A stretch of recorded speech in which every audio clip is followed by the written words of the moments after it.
A serial killer is terrorizing Delhi, and Mughal nobleman and detective Muzaffar Jang might have finally met his match.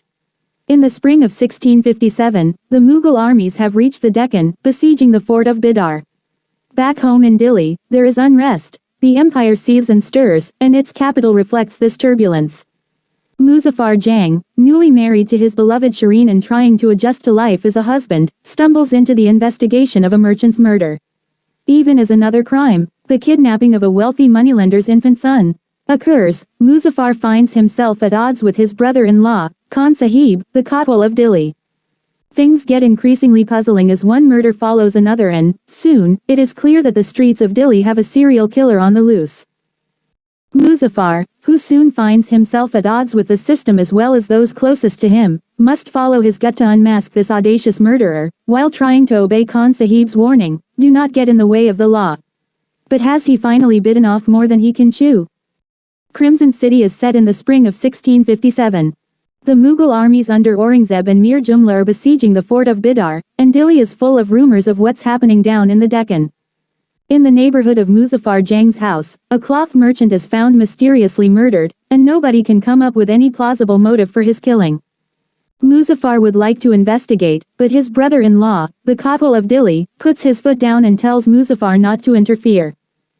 Meanwhile, other crimes are committed. A money-lender's infant son is kidnapped, a prosperous and influential nobleman is found dead, and yet another man is killed in Muzaffar's mohalla. Crimson City uses the serial killer theme, but weaves in other, shorter episodes too. This was done to give readers a feel of the turmoil in Delhi at the time. The empire was in a state of ferment, and the capital was, I think, bound to reflect it. Author Madhulika Liddle, born the 8th of January 1973, is an Indian writer best known for her books featuring 17th-century Mughal detective Muzaffar Jang. Madhulika's first work to be published was a short story named Silent Fear, which won the Femina Thriller Contest in June 2001. The Muzaffar Jang series. Madhulika's best-known series of works are historical whodunits featuring 17th-century Mughal detective Muzaffar Jang. Muzaffar Jang first appeared in print in a short story, Merk of Art, in the anthology, 21 Under 40, one published by Zuban Books in 2007. The first full-length Muzaffar Jang novel was published by Hachette India in 2009 as The Englishman's Cameo. As of 2021, 4 books in the series have been published. The Englishman's Cameo 2009. The Englishman's Cameo 2 introduces Muzaffar Jang, a 25-year-old Mughal nobleman living in the Delhi of 1656 AD. Muzaffar ends up investigating a murder of which his friend, a jeweler's assistant, is accused. The book became a bestseller in India, and was published in French by Editions Philippe Picquier as Le Camé Anglais. 3. Both editions received numerous favorable reviews, with Pradeep Sebastian of Business World 4 writing, "Its intimate picture of life in Emperor Shah Jahan's Delhi resembles a delicate Mughal miniature," and Zach Oye of Deccan Herald 5 describing the book's originality and freshness as its strongest point. Gargi Gupta, for the Hindustan Times, 6 wrote, "The Englishman's Cameo is a fast-paced yarn written in snappy prose. It also succeeds in evoking the Mughal era through its manners, fashions, jewels and architecture. There's blood, dead bodies every 50 pages or so, and even a love interest to keep readers hooked." The Eighth Guest and Other Muzaffar Jang Mysteries 2011.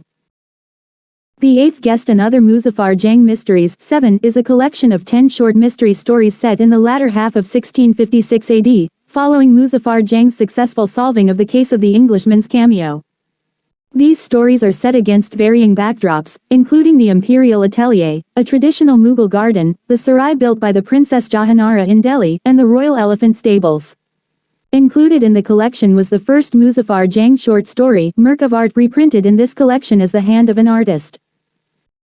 Engraved in Stone 2012. Engraved in Stone, 8, the third book in the series, is set in Agra.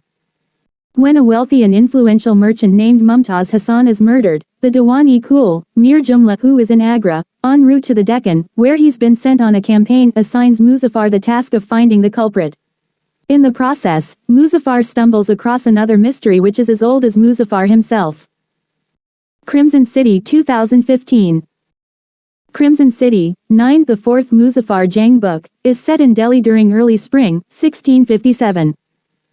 While the Mughal armies besiege Bidar in the Deccan, Muzaffar comes up against a series of murders in his neighborhood, as well as other unconnected crimes, including the abduction of a moneylender's infant son, and the death of a wealthy nobleman in the bathhouse he himself had built. Short stories. Madhulika has written a range of short stories in different genres. Several of these have won awards, including the Commonwealth Broadcasting Association Awards Short Story Competition, for A Morning Swim, in 2003, or have been selected for anthologies. In 2016, one of her stories, Poppies in the Snow, was longlisted for the Sunday Times EFG Short Story Award.